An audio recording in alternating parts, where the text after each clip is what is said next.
जब रावण सीता जी को अपने रथ से लंका ले जा रहे थे तो जंगल में बुद्धिमान पक्षी जटायु आराम कर रहे थे।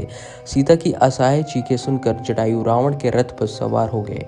जटायु राम के बहुत बड़े भक्त थे, वह सीता की दुर्दशा पर चुप नहीं रह सकते थे।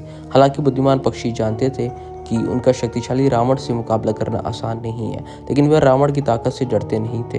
हालांकि वे जानते थे कि रावण के मार्ग में बाधा डालकर वो मारे जाएंगे, लेकिन फिर भी वो रावण से लड़ने के लिए पहुंच गए। जटायु ने किसी भी कीमत पर सीता को रावण के चंगुल से बचाने का फैसला किया। उसने रावण को रोका और उसे सीता को छोड़ने का आदेश दिया, लेकिन रावण ने उसे मारने की धमकी दी, जिसे उसने हस्तक्षेप किया। राम का नाम जाप करते हुए जटायु ने अपने तेज पंजे और झुकी हुई चोंच से रावण पर हमला किया। उसके तेज नाखून और चोंच रावण के शरीर से मांस निकाले।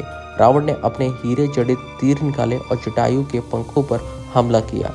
तीर के प्रहार के रूप में पंख का पंख टूट गया और गिर गया, लेकिन बहादुर पक्षी तब भी लड़ता रहा। अपने अन्य पंख के साथ उसने रावण के चेहरे को काट दिया और सीता को रथ से खींचने की कोशिश करी। काफी समय तक लड़ाई चली। जल्द ही जटायु के शरीर पर घावों से खून बह रहा था। अंत में रावण ने एक और तीर निकाला और जटायु के दूसरे पंख को भी गिरा दिया। जैसे ही पक्षी का दूसरा पंख गिरा, उसको चोट लगी और वो पस्त हो गया और वो जमीन पर गिर पड़ा।